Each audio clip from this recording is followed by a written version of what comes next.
وبنينا فوقكم سبعا شدادا وجعلنا سراجا وهاجا وأنزلنا من المعصرات ماء ثجاجا لنخرج به حبا ونباتا وجنات ألفافا إن يوم الفصل كان ميقاتا يوم ينفخ في الصور فتأتون أفواجا وفتحت السماء فكانت أبوابا وسيرت الجبال فكانت سراما إن جهنم كانت مرصادا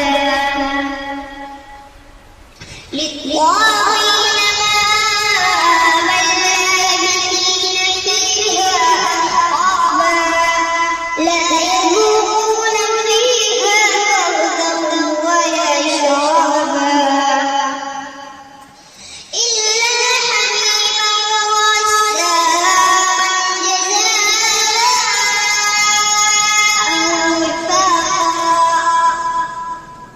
إنهم كانوا لا يرجون حسابا وكذبوا بآياتنا كذابا وكل شيء أحصيناه كتابا فذوقوا فلن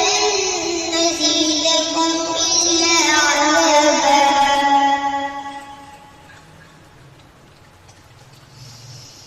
إن للمتقين مفازا حدائق وأعنابا وكواعب أترابا وكأسا دهاقا لا يسمعون فيها لغوا ولا كذابا جزاء